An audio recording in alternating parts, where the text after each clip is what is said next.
There we go. We're good. Sounds good. Thanks, Brett. Thanks again for joining here, everybody. We'll start our Tech Talk session number 2 here today, where we're gonna talk about getting and starting and running EdgeX Foundry Docker containers. So last week we talked quite a bit about getting EdgeX up and running from the standpoint of a developer. This week it may be appropriate to still talk about this work from the standpoint of a developer, but it might also be that you're just interested in trying to get EdgeX up and running on your platform, maybe starting to experiment with some particular types of devices. You may or may not be a developer.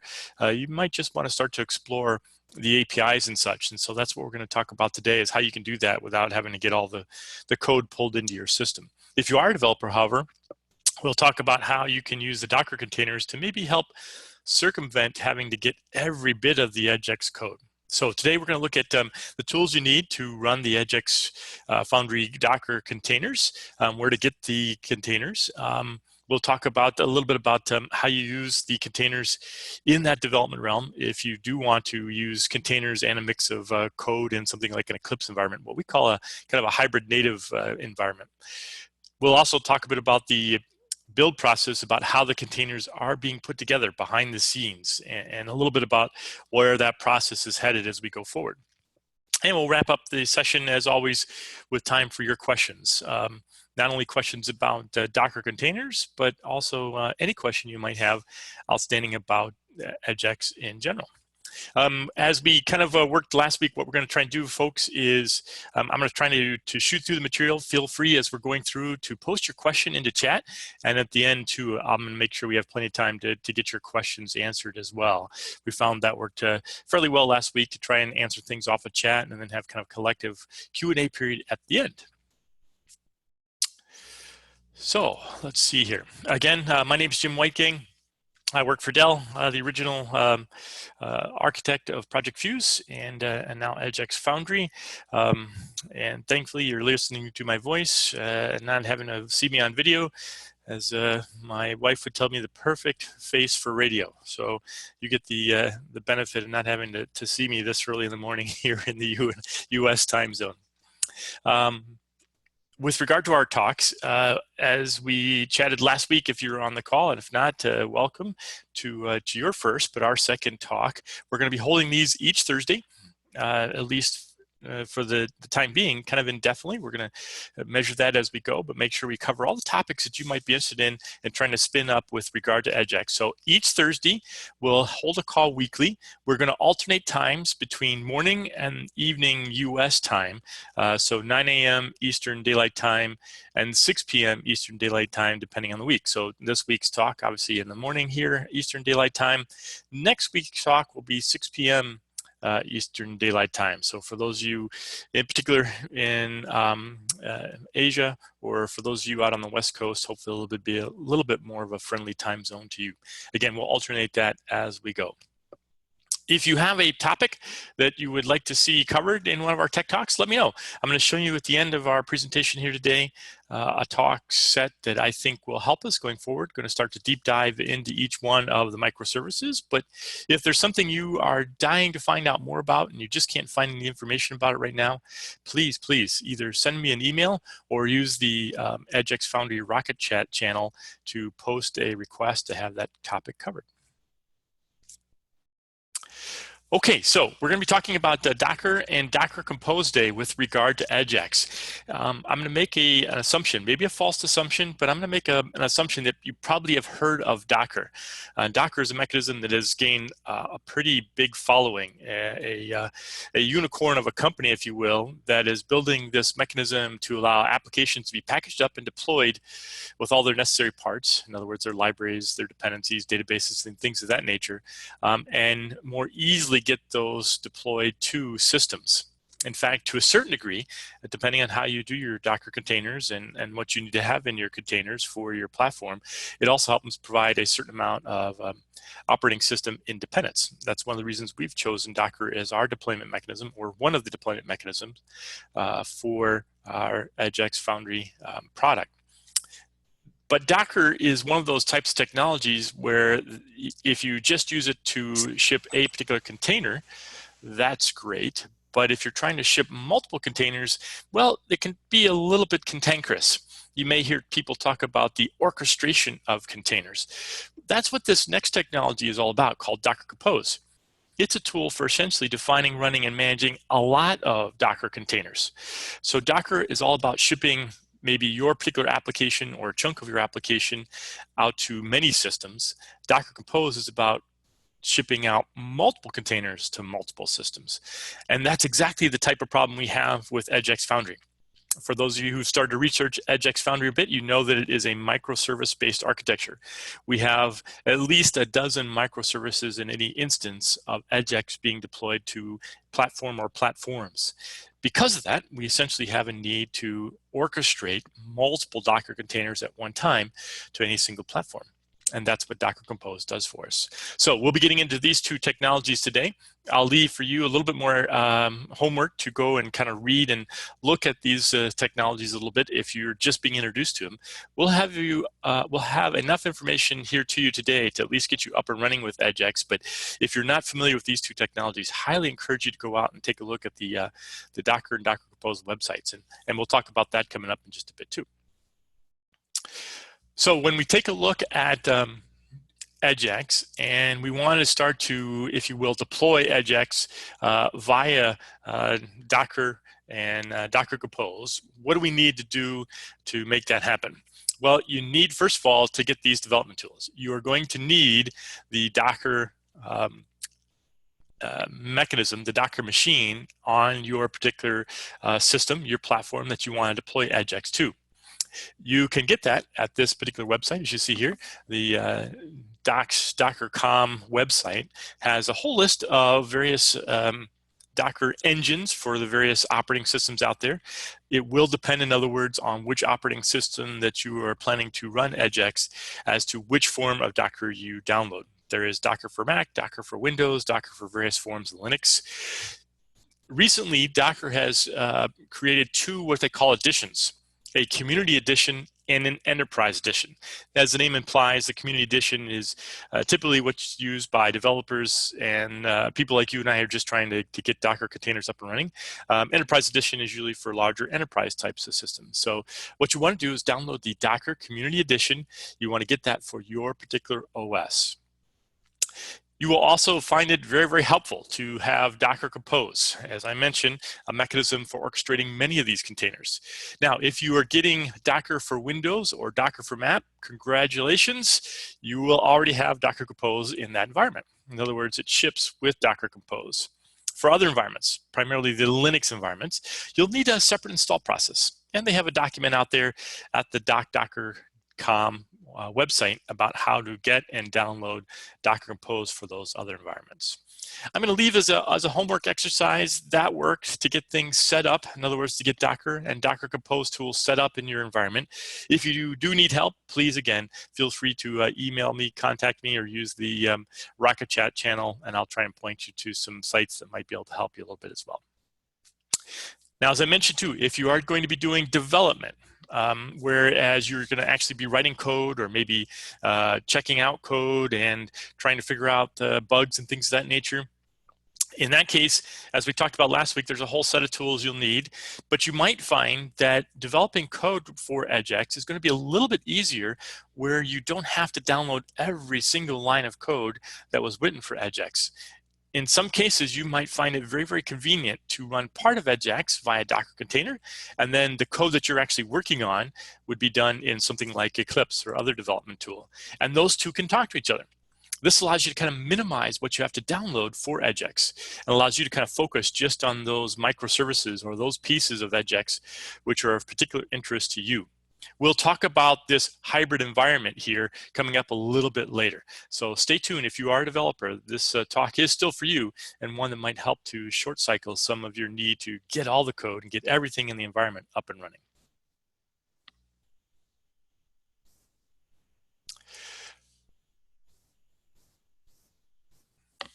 So when we talk about getting EdgeX for the platform that you want to run on and run it inside of Docker, what we're going to need to do is first get what are called the EdgeX Foundry Docker containers.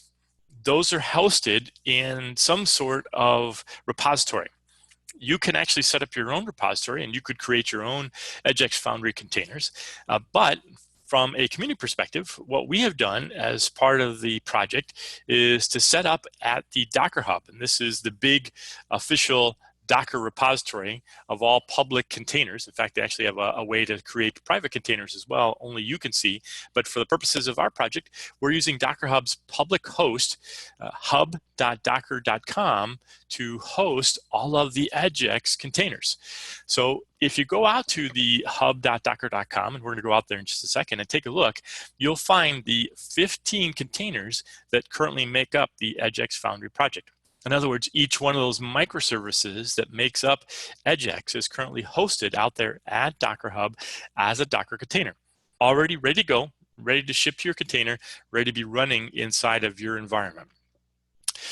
You could, again, create all of this work and do all this work manually. In other words, you could decide, with all the code that's provided out there in the GitHub site, you could actually decide to create your own Docker containers locally. You could also post them onto your own hosting site, if you will, your own repository, as I mentioned. But that tends to be a pretty cumbersome process. In fact, we'll take a look at that here in just a second. We'll take a look at just a couple lines of code to see what it would take to actually create your own containers. And while it's not necessarily impossible work, it can be a little bit cumbersome. So we'll see this process is going to help you out quite a bit. And lastly, I will talk a bit at the end of this talk too about how the process of creating those containers is going about as part of our continuous integration process. In other words, those Docker containers are actually being created as we make changes to the code, or I should say they will be soon. There is an automated process that the Linux Foundation is providing for us that takes the latest bits that you check in and not only builds the artifacts for each microservice, but then also helps to build the Docker containers and push those back out to the Docker Hub instance, so that as new code gets checked in, you essentially have the latest and greatest running code in those Docker containers.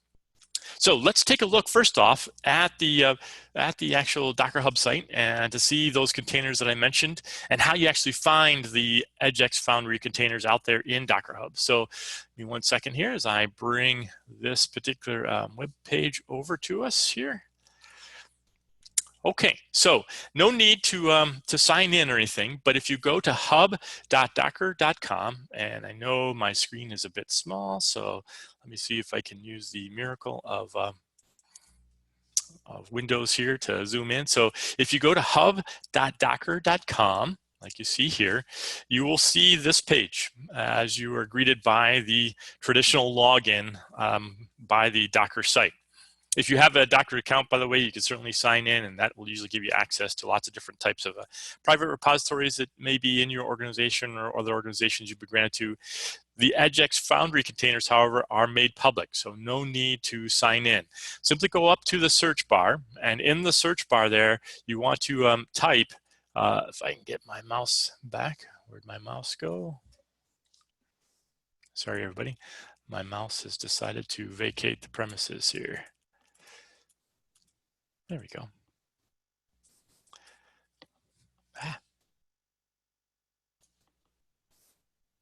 Holy cow. 1 second, everybody, as I try to get all of my mouse capability back.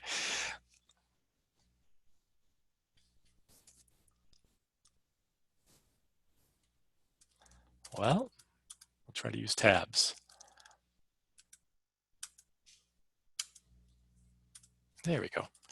So if you type EdgeX Foundry, all one word, no spaces, in the search bar of that window, that will take you to, again, a listing of the 15 repositories that are currently available for EdgeX via Docker Hub.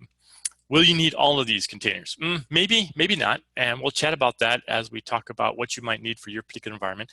And again, we're also going to talk about how getting these containers is a matter that will be helpful by using Docker Compose. So you could choose to pull all these containers yourself. In other words, you could pull them down to your system, download them to your system yourself, and then get them started. Or you can use Docker Compose to do that. But that's where the actual repositories are located. And as the project goes over time, you'll start to see new containers, I'm sure, show up in this same location.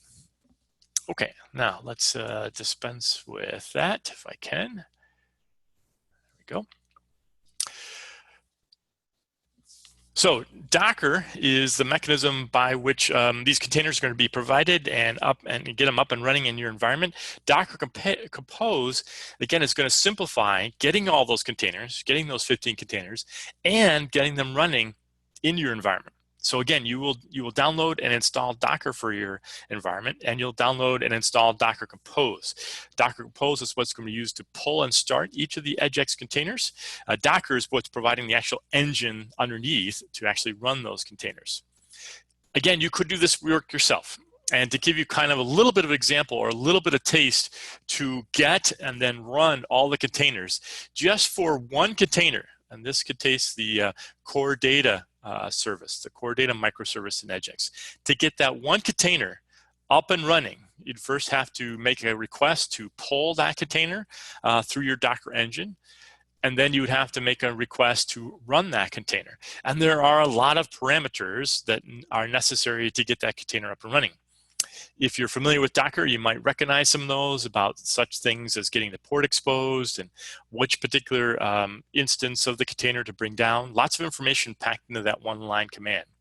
Oh, and by the way, that doesn't count additional lines of commands you would have to write to do things like set up the Docker network, the Docker volume. All sorts of things would also be necessary if you were going to manually pull and run these Docker containers on your own. So to help simplify, the old Fuse team and now the EdgeX project is using Docker Compose to make this a little bit easier for you. There essentially is in Docker Compose a manifest file. That manifest file has been created by us, the EdgeX Foundry project, and that manifest file tells Docker all of the containers that you would like to have pulled down and how you would like those containers to be started up. So essentially, as we'll see, it's one line command to pull. So for every container that's out there, it's one call to get all of the containers for EdgeX, and then one simple call to start up any container. In fact, in the future, we might even be able to start up all of the containers with one call. And we'll chat about that as we go forward as well. So it requires you to get, first of all, the Docker Compose file for EdgeX. In other words, that manifest file that I mentioned, it's called Docker Compose YAML or .yml file. And that Docker Compose file is found in the developer scripts repository in our GitHub. So if you go out to github.com EdgeX Foundry and you look in the developer scripts repository, you will see our Docker Compose file that is used by our Docker Compose environment to download and start all of the Docker Compose containers for EdgeX.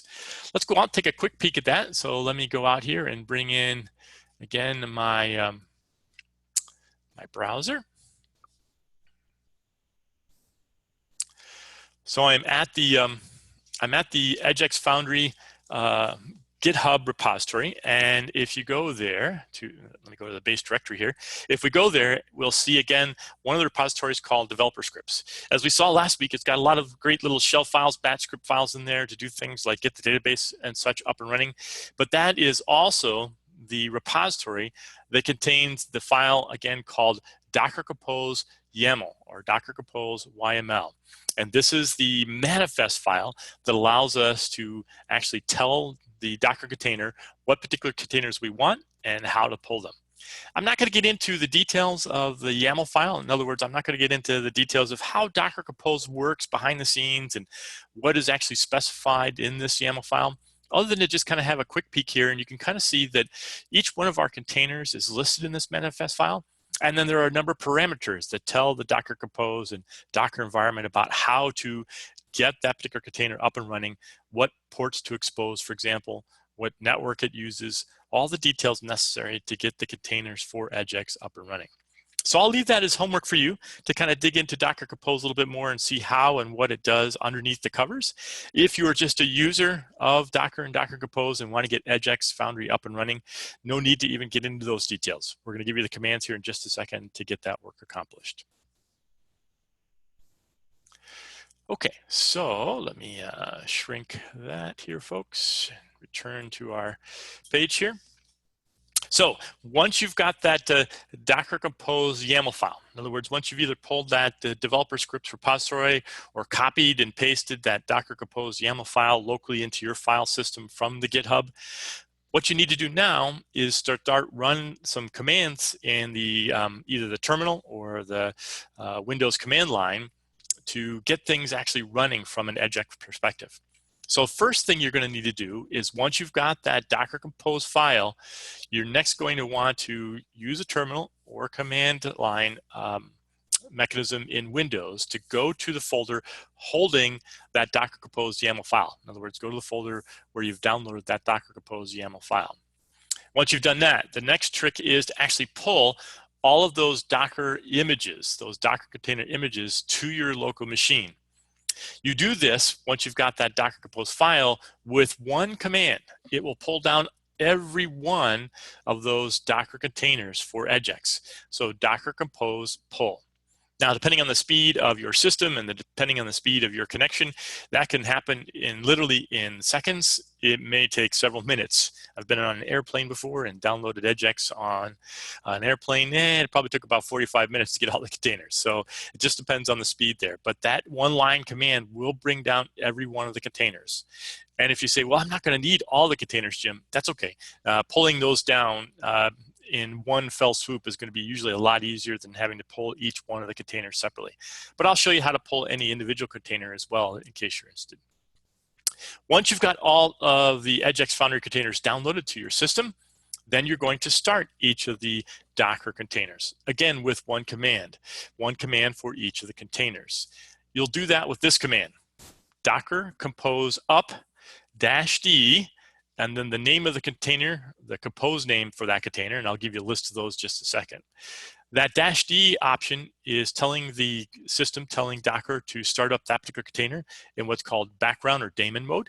If you don't have the -d option there, it will start to show you the log, and then if you Control-C out of that, you're actually killing that container.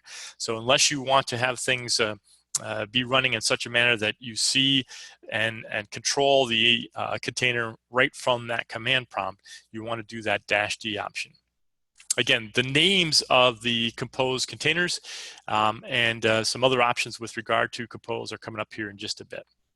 And by the way, gang, if you are looking for more information about how this works and you want to get maybe a little bit more details about the EdgeX Foundry Docker Compose mechanism, we do have a page on our wiki site that gives you kind of the getting started guide for Docker Compose users out there. So take a look at that site as well. The information I've provided you so far is going to be at that site, but you'll see a few more details out there as well.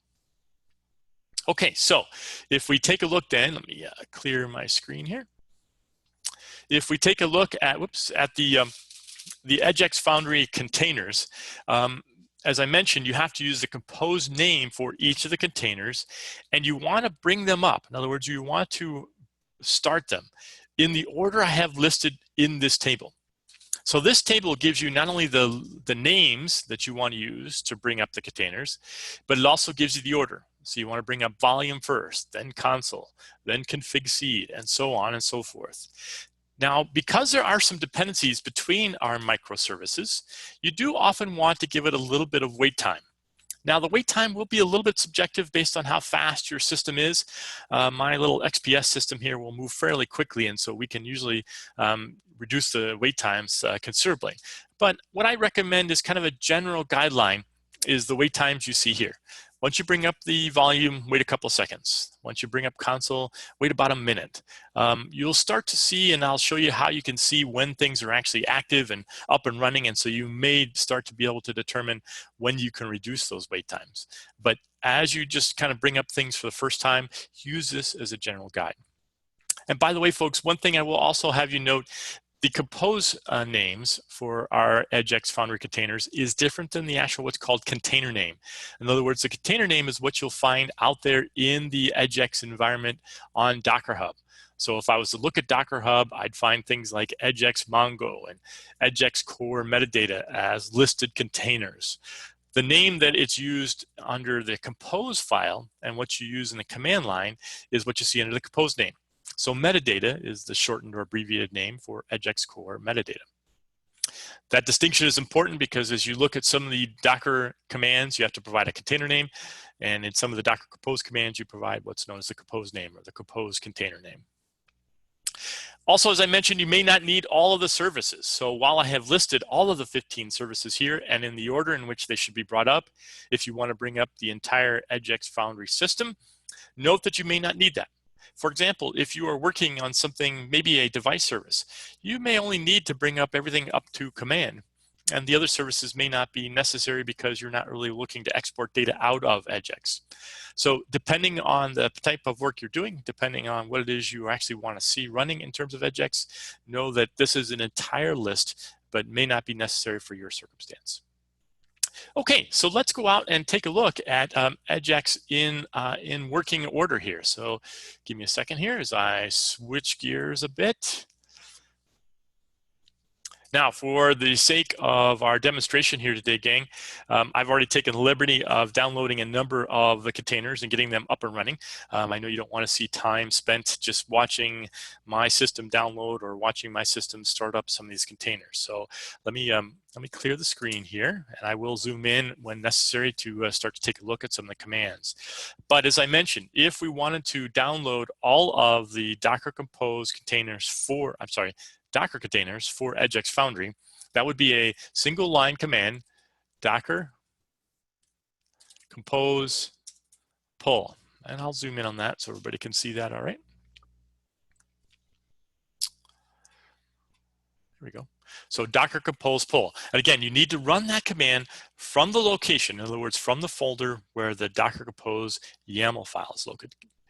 Now, since I've already done the work of pulling down a number of these containers, let me give you a little bit of a hint too that you can use that same command and specify one more parameter to bring down one container at a time. So for example, and I'll zoom back out and do some typing here, let me bring in a couple of containers that I haven't yet downloaded. I'm going to download, or pull as the name is used in the Docker community, I'm going to download the export client EdgeX Foundry container. So in that case, I've just pulled that one container. Again, without that last parameter, I'm pulling all the EdgeX Foundry containers. With that one parameter, Docker Compose is looking at my YAML file, looking up the EdgeX client Compose name, finding it in the manifest, and determining what it needs to do to actually download. So that is actually download now that one container to my system. One more example, I'll use export distro to bring down the export distro, or the EdgeX export distro container. So it's that simple to bring down containers into your system.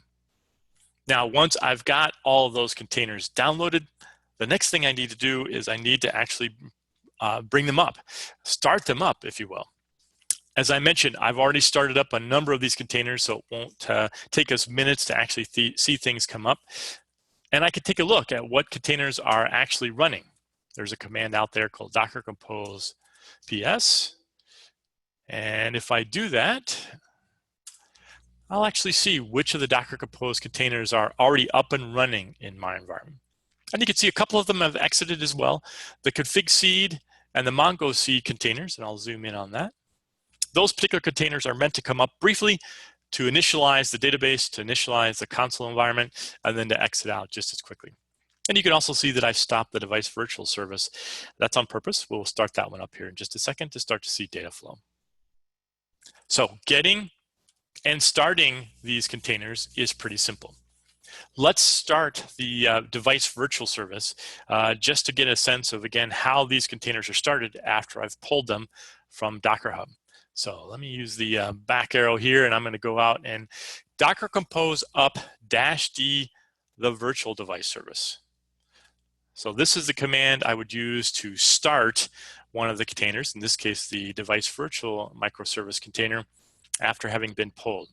So I will go ahead and start that container up and running. And it'll give you some indication that it's checking to see that all of its dependencies are up and running. There are dependencies listed in that manifest file. So in this case, it's checking to see that things like core data and metadata in the database are all up and running. And then it started the EdgeX device virtual container. we can actually run a command to see those particular containers up and functional. In other words, we can actually watch the logs for any particular container. In this case, I want to see when the actual device virtual service is running. So I'm going to send a command, and this is a command we'll cover in just a second in the slides, but I'm going to issue a command to take a look at the logs for the device virtual service. So Docker compose logs-f, and then I'm asking the tail, give me the last 10 lines of that particular log file. And when I do that, and I zoom back out, we actually see the log file for the service. And the line that we're always interested in seeing with any of the EdgeX services is that line that says, this is the whatever microservice. And we just saw that go by the screen. And now we're actually seeing it actually generate data and sending that into core data. I can actually test that out. We can actually see that data as it flies into my system here. If we go into another browser window, I can use the address for the container and actually go out and get the event count. And I'll tell you about that in just a second as well, but we're seeing that there are now 111 events that the container has actually shipped into my core data and the rest of EdgeX. And that number will keep increasing as we see that new device virtual container running in the background and pushing data into the rest of EdgeX. Okay.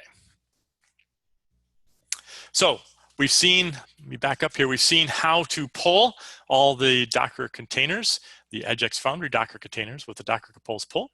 And we've seen how to bring up the particular container with Docker Compose up-d and the compose name.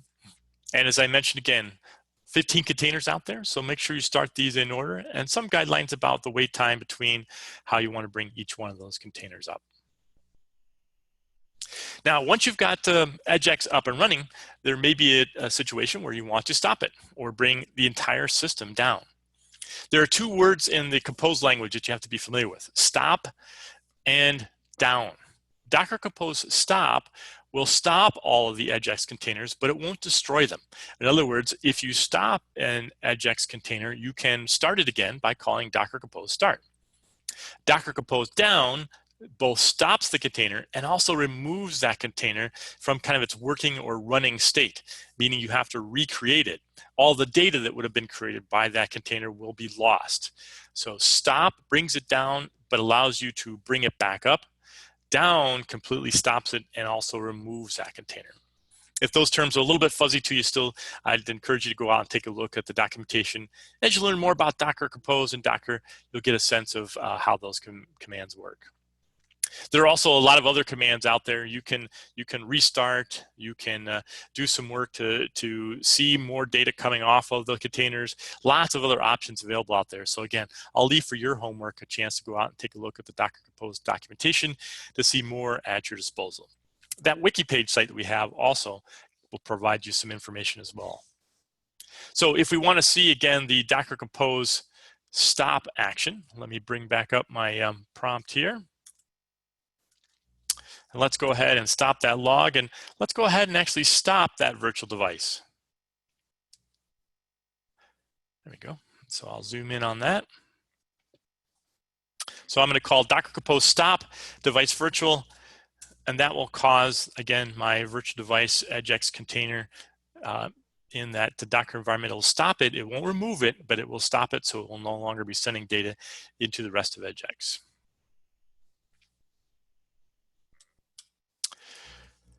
Okay, last little bit here, gang, that we want to chat about, and that is once you've got things up and running, you may want to check that things are running, make sure that it's running correctly. A lot of these notes are the same kind of notes that I provided you last week if you're a developer. You can do things such as you can ping the service. By that, I mean every one of the microservices, even in a container, offers for a ping command. So you can call on the container name and pass in the request that you want to ping, in this case, API v1 ping, and that should give you back a Pong response. Now note here, here's where you use the container name versus the compose name. So you would use something like EdgeX core data at its port, and then use that ping command to find out if core data is running well. You can also get the event count. I showed you that command, how many events have been collected by core data. In this case, the events being collected by core data from the device virtual service. You can find out which devices are currently connected using a call to metadata, so EdgeX core metadata.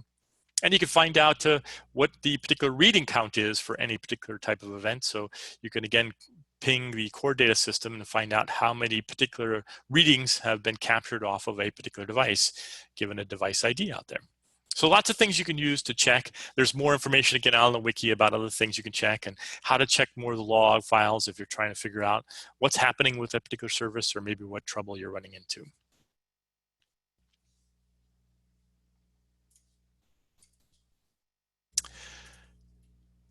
Now, if you are a developer and you would like to run the containers for some of EdgeX, but then run Eclipse and run your work in Eclipse and have those Eclipse microservices talk to the hybrid Dockerized containers for EdgeX, that is possible. The one thing you're going to need to do is make sure you're able to get the address for your particular environment, for your Docker machine. Typically, that address is listed as you see on the bottom of your screen. That is typical. That's not always going to be the address, and you can always change. You can use a setting to change the address at which your Docker container, your Docker environment, if you will, comes up on. But if you have that address, what you essentially need to do is when you're doing work inside of Eclipse, for any service that needs to talk to another EdgeX service, you just need to point it to that new service with the REST endpoint properties file. I'll show you an example of that here in just a second. I'm going to show you an example of an MQTT device service that we're getting ready to open source. It's not out there yet, but we're getting ready to open source it. But I'm going to show you that device service and show you how I configure it and its particular REST endpoint property file to point it to containerized versions of EdgeX core and metadata services. So in other words, we've got a hybrid environment here. We've got this micro service that's running an MQTT device service in Eclipse. Everything else is being run by my Docker containers for EdgeX. So let's see how that's done. Let me bring up my my environment. I know it's tiny print. I'll zoom in here as we need to, folks. I've got this new service that we're preparing to release here very, very shortly into the EdgeX community, this device MQTT service. So that's a device service that uses MQTT to communicate data into EdgeX. And as with all of these device services, in fact, with all of the RESTful web services within EdgeX, you're going to find inside of the resources file folder for that project a file called REST endpoints.properties. And I've pulled that file up here. And as we take a look at that particular file, what you find in that file is all of the endpoints that this particular service needs to communicate within EdgeX. All of the metadata URLs. And as you'll note, all of those URLs would typically be listed here as, say, for example, localhost, if we were going to operate everything inside of our Eclipse environment. Instead, I've changed them all to this address, the 192.168.99.100 address. And this is the IP address for my Docker container. So what I'm doing is I'm telling Eclipse that when this particular microservice wants to communicate with EdgeX, in this case, EdgeX metadata, use that address to communicate to. So we're now combining environments. Eclipse is going to be running my MQTT device service, while the Docker engine on my platform is going to be hosting all of those EdgeX containers and providing all the other microservice capability. I do the same thing with regard to core data. In core data, when I need to communicate with core data, again, rather than saying localhost here, I provide the actual address for my Docker container where core data is running. Notice too, the ports remain the same. Always a good idea. You could change the ports for your Docker environment, but always a good idea to keep them the same so that it's just a matter of changing the address for the location of your particular microservices. So now when I start up this particular environment, all I have to do is right-click on Run As, just as we taught you last week. Run this as a Java application. And now my device MQTT device service is communicating as any other microservice in my environment, but it's communicating with microservices for things like core data and metadata out to my Docker environment. So now I have a hybrid environment up and running. Okay, gang, we're pretty much near the end of our talk here. So one last thing I will mention, as I said, the containers that are out there in Docker Hub are being created today manually. In other words, the team at Dell when we make code changes right now in EdgeX, we are manually building the artifacts for the microservices, the jar file essentially, and then we're pushing that out as a container into the Docker Hub environment. At Dell, we actually had a process where that was done in an automated fashion as part of our continuous integration process. And the Linux team is working with us to develop a very similar process inside of the tools that we're using with the Linux Foundation. There were some issues with regard to how the artifacts need to be stored. You can't store large artifacts like jar files and Docker container images inside of GitHub. And so they needed to set up a Nexus repository for that information to flow. And then very shortly, we'll be creating the Docker containers from that. So we see that being probably a few weeks out yet. But just know that right now, manual builds of the Docker containers are happening, so they may be a little bit behind the code, not much. And if you do absolutely need a fresh build of a particular container because you've pushed code out there, let us know, and we'll go ahead and create that as soon as possible. But within a few weeks, that should all be automated so that the container will absolutely reflect within the minute any kind of code changes that are made to our code change repository out there in GitHub. Okay, let's see here. Leave you with some resources. Again, our wiki site, Rocket Chat website, all available online to get additional information. Again, our GitHub repository is out there. And lastly, Jim's email address. So if you need to connect with me, if you want to talk a bit about some of the scenarios you're running into or problems you're having, feel free to address me directly. If you can, I would prefer if you would go through something like Rocket Chat or one of our mailing lists, just so the rest of the community also gets a purview into your question. Chances are probably pretty good. If you've got a question, they've got a similar question. Upcoming talks, I'm planning to start to go into more depth into each one of the microservices, starting with some of the core services. But if you do have a desire to talk about something else, if you have a burning need to know about something else with regard to EdgeX, please, please, please send me an email, send me a text chat, send me something that would give me indication of what your suggested talk is, and I'll do my best to get it into the lineup. Again, next Thursday's talk will be at 6 p.m. Eastern Daylight Time. With that, I think we are ready for some questions. Brett, should I take those that are in chat first? Yeah, I think Tony was able to capture several.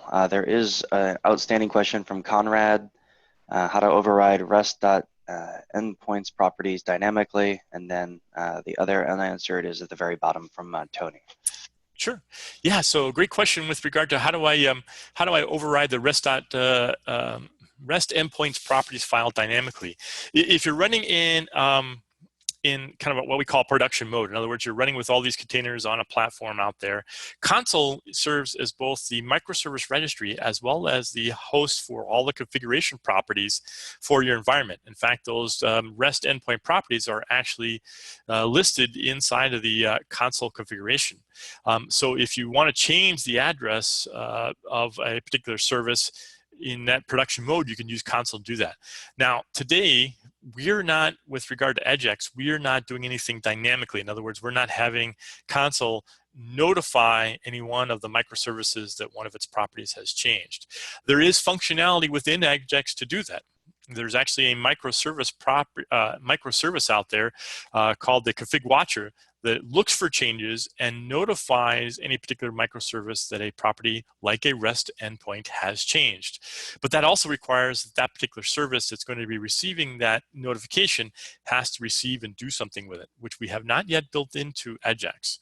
So great feature request and something we know is on the to-do list, just hasn't been yet on the radar to make those dynamic changes at runtime. So today, if you do need to make a change in your REST endpoint, make a change either in the actual properties file and then restart the service, or if you're running in production mode with console up and running, you can make a change in the console property and then restart that service so it picks up the new property out of console. Let's see, the last question that you said, I think, Brett, can EdgeX services be configured for failover? We do not yet have that capability built into EdgeX. However, as you can start to probably appreciate with regard to the Docker containers and things like Docker Compose, and with more sophisticated types of orchestration mechanisms like say Mesos or Kubernetes, this is very much a capability that we're looking to try to leverage going forward.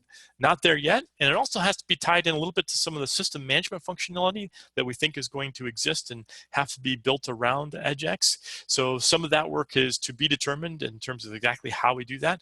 But you are on the right track there, Vinay, that we want to be able to have that kind of failover scalability option, just not quite there yet with regard to EdgeX. But the path is clear, and certainly some of these technologies are going to help us to provide some of that. And then Okay. just above Vinay's question, actually, one other unanswered from Tony. So when I run all of these services using Docker images, but then start the device virtual from Eclipse, I don't see any scheduled address created. Any thoughts on why this might be? Tony, we'll have to take that one offline. I'll have to check that one myself. If the addressable is not being created, that certainly would be a problem, because then it wouldn't know where to get data sent in. Might be too that the scheduled properties might be empty, I think, by default, and maybe just have to set those up. Let's chat about that offline, or send me an email on that, to remind me, if you will, and I'll poke into that. But I think take a look at the scheduled properties, and I think by default the virtual device service doesn't have any scheduled properties, so you have to configure it to kind of schedule it to do some work. Other questions? Brett, should we open up the lines then and see if we got any other questions? Yeah, I think from what we learned last week, best not to do a complete mute all, but if anyone does have any questions, either via the chat window, or if you are having issues jumping off mute, just I guess go to the chat window and I can move you off mute as well. But it looks like we have one new question in. Yeah, so can MongoDB be configured for cluster? Vinay, we have not tried that in our environment. As you will probably start to see as you start to explore the containerization mechanism for EdgeX, you will see that we do have a MongoDB container. So that is certainly a question worth exploring, that we just haven't had the time or ability to do that yet. Certainly from a technology standpoint, Mongo is capable of running in vastly large environments. What impact that would have in terms of EdgeX and how we would have to configure that to take advantage of that clustered environment, that'd be something we'd have to do a little bit more research on. But certainly one of the things that, and one of the reasons we looked at Mongo was for some of that scalability feature, but not work that we've done yet. Let's see, just did Docker Compose pull and run ITSH. What next? Is there a console to access? Great question. And I'm glad also, by the way, Noob, that you mentioned the run at SH. That's a new file that was just added to developer scripts out there. And that's a shell script that uses Docker Compose, but also adds the automatic time delay in between the pulls. So that is something that our friends at Canonical, Conrad and Canonical already provided for us out there. So I'm glad you mentioned that. That helps with the Docker Compose pull. Now, with regard to console, UI features are two UIs were built by Dell for Fuse, and we are again working to see if we can't get some of that into the EdgeX environment under the open source umbrella. One of our UIs was built with a Dell proprietary solution that unfortunately was also sold off with one of the sales of one of our software companies. And so we're trying to negotiate that, pull some of that out, and make sure we can get that into Apache 2 license. Look for some of those UIs to be made available this summer. But that's also a great place for some of you, the community, to help out and think about maybe what types of UIs would you like on top of EdgeX.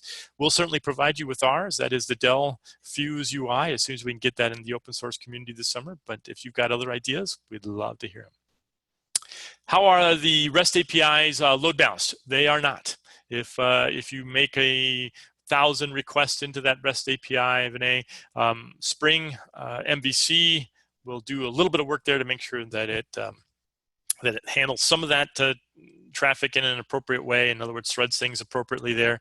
But if you make 1,000 requests, then there is no scaling or creating of new services to address that. Spring does some threading in the background to help thread each of those requests. But in terms of scaling multiple editions of the service, again, that goes to some of the scalability, some of the availability concerns that we want to address with EdgeX going forward, but not there yet. So looking forward to working with you, the community, to help feature some of that with, again, we think technologies like Mesos and or Kubernetes and other scaling orchestration mechanisms might help, but there are some additional capabilities out there that you're all aware of that we will probably want to look at as well.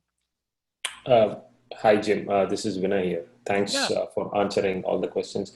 One question around the active-passive failover kind of thing. You were saying Kubernetes and some other technologies. What is your opinion about what's my feeling about those particular technologies and which ones might be best, Vinay? Is that what you're asking? No. Zookeeper. What's your opinion about Zookeeper? Yeah, great question, Vinay. We actually, and I'm not sure if he's on the call today or not, but Cloud Sci from our team actually looked at several different options in kind of our configuration registry service, and Zookeeper was one that he actually looked at. Okay. We think that in terms of configuration registry, it was largely overkill and had some features that didn't marry up to our requirements very well. It may be worth another look in terms of managing more of that availability, load balancing type of need. We just didn't look at it in that light, and admittedly, we were trying to bring up EdgeX for one platform, our Edge gateway, as opposed to scaling it across the multiple. So that is certainly a concern that I think is going to require a revisit of a lot of technologies. One thing I think we are, at least from an architectural perspective, and the TSC will have to weigh in on this, but one thing from an architectural perspective is we don't want to have to reinvent the wheel where we see something already out in the open source community that's going to fill the need. So I think things like Zookeeper, things like Kubernetes, Mesos, and or combinations of some of these products are going to be an avenue which are going to require a lot of experimentation, but also hopefully finding something in that pile as opposed to having to do something brand new. So glad you brought that up, and I think that is certainly one of those technologies we're going to have to revisit for more of the scalability concern. Okay, thank you very much. You bet. Okay, not seeing any additional questions out there right now. Give it a couple of seconds here, folks. One of the things that I can use a little bit of this time for to give everybody kind of a heads up, if you've probably been paying attention to some of the chatter out there on the mailing list or on some of the Rocket Chat, there is upcoming a meeting of the development community, the TSC community, to try to get the planning and decisions made around the upcoming release of EdgeX for what we're considering to be kind of fall timeframe. We're targeting the IoT, was it IoT World Congress? Do I have that right, Brett? In fall in Barcelona as kind of our release target at this point. So if you have some inputs, if you think there are features that really need to be there, let us know. Get us some input. And in particular, if you're willing to help out with some of that work, we would greatly like to hear from you. That which you are willing to participate on is usually going to find itself higher in the list than those things which people would like, but aren't willing to put some muscle behind. So please, please let us know. Also, if you would, I would remind everybody to be a part of that Rocket Chat. I'm trying to do my best to answer questions out there, but as many of you are starting to now gain some information and dig into EdgeX, you can help. You can help answer other people's questions, and you can get more of your own questions answered. If you could participate with Rocket Chat as well by posting them out there, it allows me to answer it once and hit the masses versus an email where I only hit one. So please use that Rocket Chat to best advantage for everybody. Cool.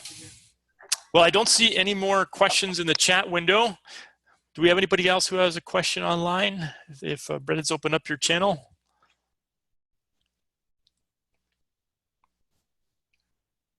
Okay, gang. Well, I think with that, we're going to give you 5 minutes back of your day, whether it be evening, morning, or afternoon. Wish you all a great one, gang, and we'll talk to you next week. Have another topic lined up, probably get into more of the features of core data next week. Thanks, everybody.